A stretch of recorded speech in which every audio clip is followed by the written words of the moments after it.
Hi, and welcome back to Your Inner Journey Talk Radio. I'm Penny Calcina, and I'm your host today. I have with me in the studio my co-host Allison Mosley. Good morning. Good morning, Allison, and welcome back. If you're just joining us, welcome into the show. We have a wonderful guest in the studio with us today. His business is located locally here in Columbia, South Carolina. It is Spencer Combs from Spencer Combs International. Hello. Good morning, Thank you Spencer. for being here. I'm excited. Thank you so much for coming into the studio today. We're happy to have you. Spencer, you have a very interesting resume, shall we say. Yeah, I would agree. And I'm going to let you really speak a little bit more to that. But just generally, you have two main areas where your experience has really come together to help you in your business, your personal experience aside, because that's always an important piece of who we are in our business as well. But you have quite a few coaching certifications, and you also are very involved in the real estate arm of your business. And the two of those, the approach that you have to your business works really very well in both arenas, doesn't it? Absolutely. Yeah, one doesn't work too well without the other, actually. Right, right. Can you tell us a little bit about the kind of coaching certificates you have and what that really means to you? What is a coach, Spencer? Well, let me start by first saying that I'm thrilled to be here. And that's mainly because not only am I thrilled, I'm also a little bit, I want to say nervous, but challenged at the same time, I guess, because most of our information from a broad sense would take us hours and hours. So, and the challenge is to break all that down into just a few minutes for everybody. So, as far as certifications are concerned, I have a life coaching certification, a business coach certification. I'm an NLP master practitioner, and of course, the life experiences are invaluable. So, we've got a lot of, as far as certifications, that's pretty much what we've got going on. Right. And the business coach and the life coach are a little bit different approaches to coaching. Is that right? Well, in my opinion, they actually overlap each other quite a bit because most businesses have a life of their own. Right. And if you if you understand life coaching and how life works and interacts with others, you can then easily transplant that over to the business. So, for instance, you were talking about the real estate side of it. The coaching that we do is not all about just teaching someone how to get going with their real estate business or any other business. It's about implementing their life strategies into their business. Now, what's the difference between coaching or consulting or counseling? We had so that we can, maybe the listeners don't understand or haven't been to a coach. Well, good question. We actually had a little bit of a conversation about that earlier. I usually make a distinction between coaching, consulting, and counseling. Those are three areas that pretty much overlap each other on a regular basis. And this is my spin or how I usually explain it. Counseling is normally non-directive therapy. Helps people with their past moving up to the present so that they can move forward. And in many cases, that is necessary. Am I qualified to do that? Yes, but that's not the main focus that we have. Where consulting is coming in, consulting is basically how-to.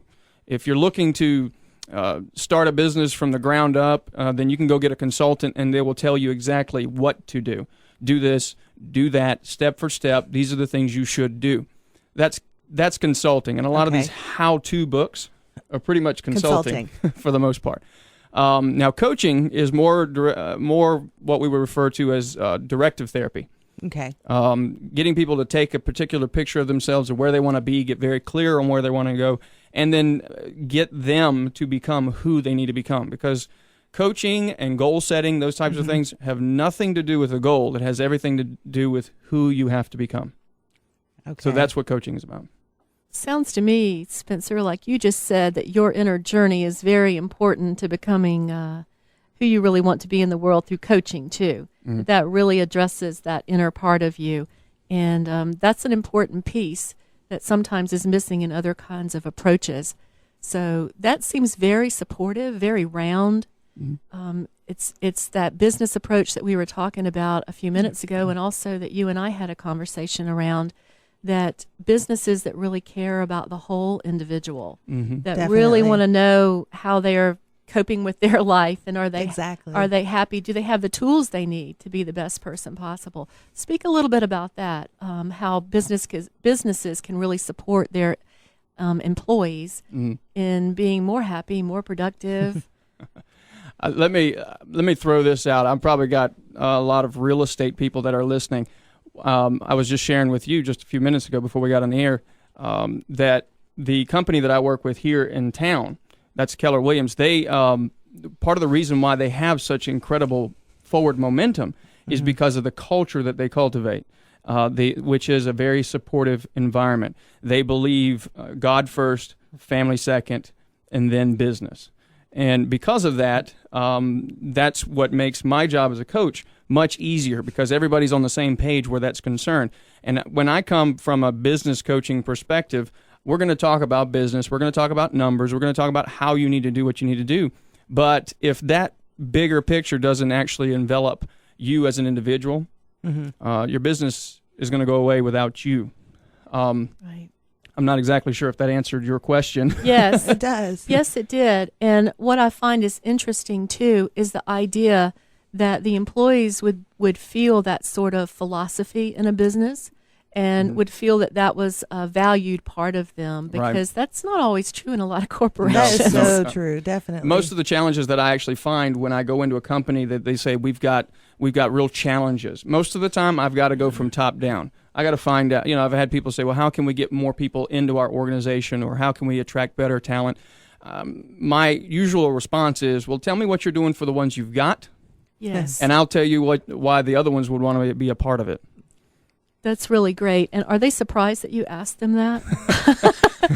Most of the time, we as individuals have a tendency to go external with issues, that True. the problem lies outside of us. Yes. Yes. And my job is to help people first get control of what they actually have control of. And we share 4 levels of mastery. The first one, the bottom level, is mastery of your own personal self, your own personal state. And once you've gotten that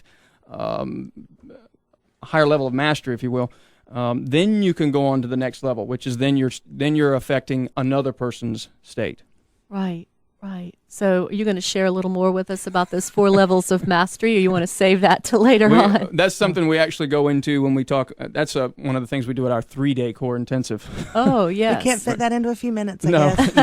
no, that's that's a 3-day great. program. So I bet on your calendar later on, you might have some information about some events. And I know that there's one in particular that we really want to talk about, and we'll do that in a few minutes. But there's just a lot of possibility, isn't it, through the way that you can organize coaching for people and for business that includes the whole realm of them. Oh yeah, yeah. That's terrific. Seems like that first step might be the hardest for people to take. Absolutely. I have found very few people that the challenge has to do with the financial part of it. It has to do with the commitment level that now I've got to do something. That's right. Uh-oh, that means I'm accountable. There's the accountability Yes. factor.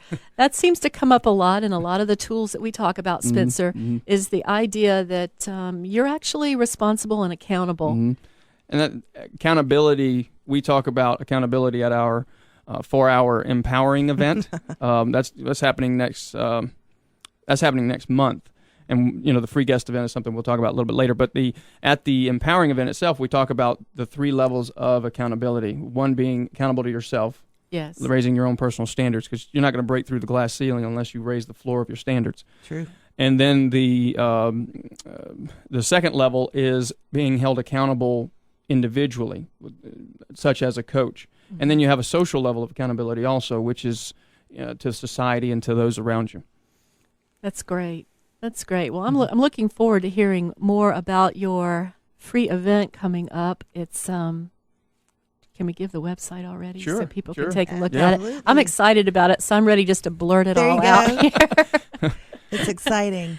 Go ahead, Spencer. Tell them the website. The website is www.freeguestevent.com. That's freeguestevent.com. And if you go there, you actually read a small blurb about it, and then when and where, which we'll talk about a little bit more in depth. And then you can just register there at the bottom, and then we'll send you a ticket to the event. It's totally free. Sounds exciting. And it's local here in Yes. Columbia, isn't it, Spencer? It is. It is here in Columbia at the Embassy Suites. Okay. Mhm. But if they want to come from out of town, you'll let them do that and Oh, say, yeah. come right